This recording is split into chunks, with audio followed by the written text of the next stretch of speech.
یو چوړیل راښکاره شي. نو هغه چوړیل ذیشان ویني.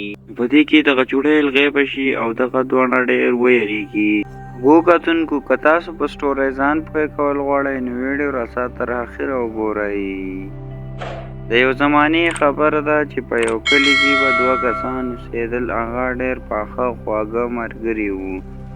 نو هغه یو ورځ چکر له تلي او دغلته د شپې 1 بجه وي او هغو ته ګاډی خراب شوی وي.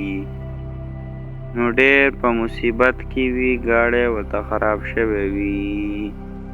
نو حافظ ورته وایي هلکه دا تا څنګه وران ګاډی راوستی دی او بل به دې راوستی نو چې په مونږ دې توره شپه کې نه خرابېده. او دا د شپې 1 بجه د خوښې ځنګل دی. اوس دلته مونږ ته څه پته لګي چې مصریان کوم ځای دي.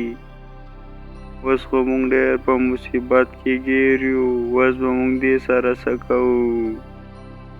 په دې کې ورته ذیشان وایي ارې ما ته څه پته وه چې ما ته به دا ګاډی په دې لار کې خرابېږي. تا به خپل ګاډی راوستی او که نه چې داسې مونږ ته پته وه. مونږ ته داسې څه پته وه چې دا ګاډی به مونږ ته لار کې خرابېږي او نه دلته اوس مونږ ته د مصریانو پته شته. مونږ به څه کوو. نو په دې کې ډېر ساعت وځي او د شپې 1 بجه وي او ډېره یخني وي او دغه دواړه ملګري په دغې ځای کې ولاړ وي. نو ذیشان حافظ ته وایي هلکه حافظه زه خو ډېر زیات یارېږم او دا خبره مشهوره ده چې په دې کلي کې بلاګانې او دا چوړیلان راوځي د ماښام نه وروسته. او دا خو د شپې 1 بجه ده داسې نه چې مونږ چېرته وخورې. په دې کې ورته حافظ وایي لکه زه دا خبرې نه منم مړه. دا خو د پخوانو بوډاګانو خبرې دي چې بلاګانې دي او داسې دي او داسې. زه دا خبرې سرې منم هم نه. دا ټول دروغ خبرې دي، دروغ.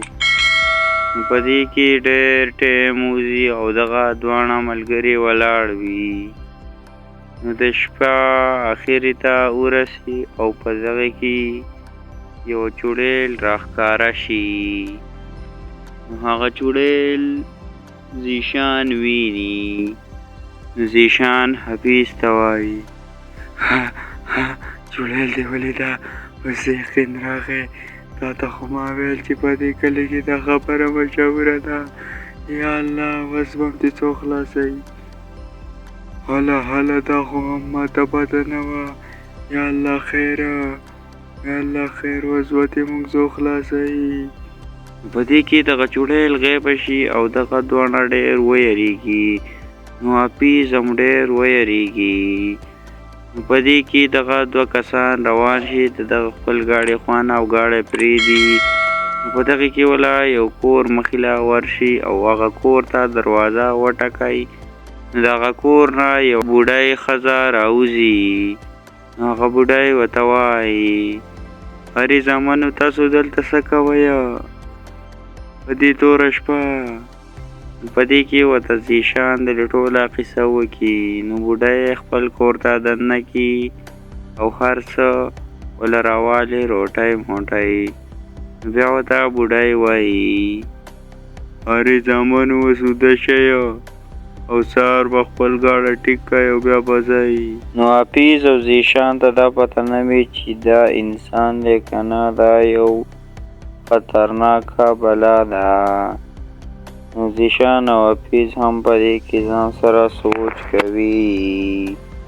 نو دا و د دې ویډیو اولنی پارټ. د پارټ 2 پورې انتظار کوئ چې دا بوډۍ ښځه انسان دی او که بل څه شی دی او دې حافظ د لیسا څه کوي.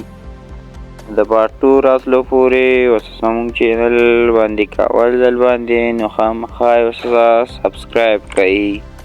د پارټ 2 راتلو پورې د لوی الله په امان.